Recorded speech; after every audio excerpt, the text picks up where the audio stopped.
Halo, assalamualaikum warahmatullahi wabarakatuh. Eh, Selamat pagi, selamat sejahtera bagi kita semua. Semoga kita semua diberikan kesehatan oleh Allah Subhanahu wa Ta'ala. Walaupun masih dalam keadaan pandemi, maka kita harus tetap semangat mengikuti pelajaran. Dan tidak lupa, Pak Edi selalu mengingatkan untuk selalu menerapkan protokol kesehatan, yaitu satu, pakai masker wajib. Dua, cuci tangan ya, pakai sabun itu juga wajib.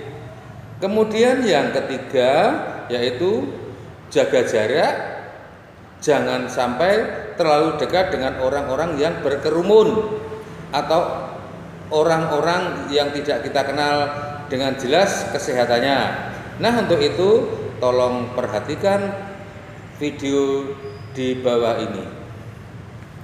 Pada suatu hari, Ayah Dayu berbicara dengan seorang badut pada sebuah mall. Nah, badut ini merupakan pekerjaan yang berkaitan dengan jasa.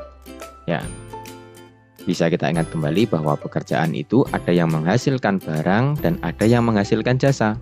Menghasilkan barang itu barangnya bisa dilihat, misalnya produksi sepatu, produksi makanan, produksi minuman. Sedangkan jasa itu seperti layanan, misalnya guru, kemudian satpam, kemudian pangkas rambut, ini termasuk jasa.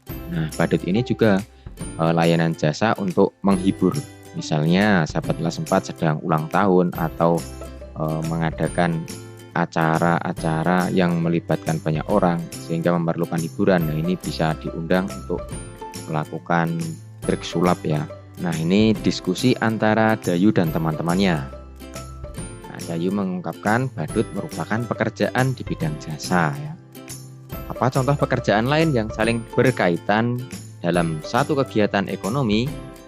Yuk kita cari tahu. Nah, amati proses pembuatan buku berikut ini.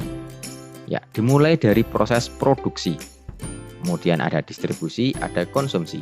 Nah, bisa kita lihat bahan baku yang digunakan untuk membuat buku ialah kertas ya. Di sini ada gulungan kertas besar, kemudian masuk ke mesin pencetak, kemudian dipotong-potong, setelah dipotong dijilid ya. Setelah dijilid, kemudian di packing, dimasukkan ke dalam kardus. Nah, tentunya dalam proses ini melibatkan banyak sekali pekerja. Misalnya ada yang bagian operator mesin, kemudian ada di bagian teknisi, ada di bagian distributornya, kemudian ada kurirnya atau driver atau sopirnya, kemudian ada pedagang ecerannya.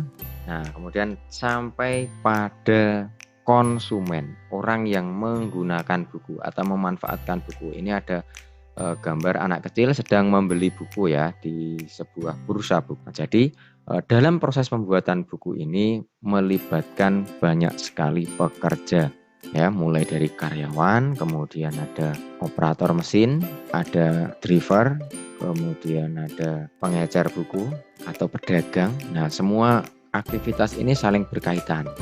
Satu dengan yang lain itu saling mempengaruhi. Bila ada satu saja yang tidak berkontribusi, pasti akan berdampak pada buku yang dihasilkan. Misalnya dalam proses pembuatannya, ini kan memerlukan bahan baku ya. Bahan baku ini berupa kertas. Kertas diperoleh dari supplier pabrik kertas. Pabrik kertas itu mendapatkan pasokan bahan dari pengepul kayu. Nah, bila dari pengepul kayu ini terjadi keterlambatan, maka stok kertas itu menipis. Nah, stok kertas menipis, harga kertas naik.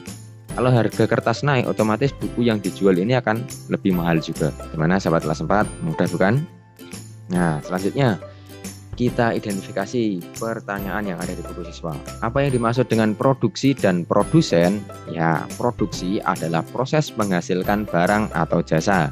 Produsen ialah orang yang melakukan proses produksi. Kemudian, apa yang dimaksud dengan distribusi dan distributor?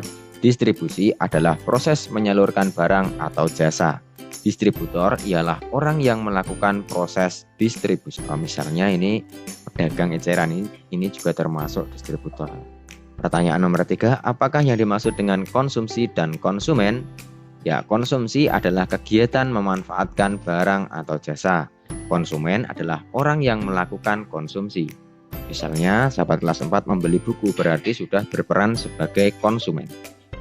Pertanyaan nomor 4, apa kegiatan penduduk pada gambar Rubik Ayo Mengamati? Ya, proses produksi buku dan pekerjaan yang terlibat. Misalnya tadi ada karyawan, ada operator mesin, ada driver, kemudian ada supplier kertasnya, ada pedagang ecerannya. Pilihlah salah satu di antara pekerjaan yang ada pada produksi buku. Kemudian cari tahu syarat menjadi pekerja sesuai pilihanmu dan tuliskan di tempat berikut. Ini jawaban alternatifnya semacam ini. Misalnya supir, syarat untuk pekerjaan tersebut ialah dapat mengemudikan mobil, kemudian memiliki SIM B ya. Ini misalnya saja, bisa contoh yang lain atau operator mesin misalnya, berarti dia harus memahami seluk-beluk tentang mesin, minimal pendidikannya SMK otomotif mungkin atau SMK industri ya. Sahabat kelas 4, di Yogyakarta ada legenda. Apa itu legenda? Ya, cerita mengenai asal-usul suatu tempat. Nah, di Yogyakarta ada legenda Kali Gajah Wong. Nah, Kali Gajah Wong ini mengisahkan tentang seorang abdi dalem ya yang bernama Ki Sapawira yang tugasnya itu memandikan gajah yang Kiai Dwi Pangga. Nah, pada suatu hari Ki Sapawira ini berhalangan karena sakit sehingga mengutus saudaranya yang bernama Ki Kartipejok untuk memandikan gajah Kiai Dwi Pangga. Nah, awalnya dia bersedia memandikan pada tempat yang sudah ditentukan.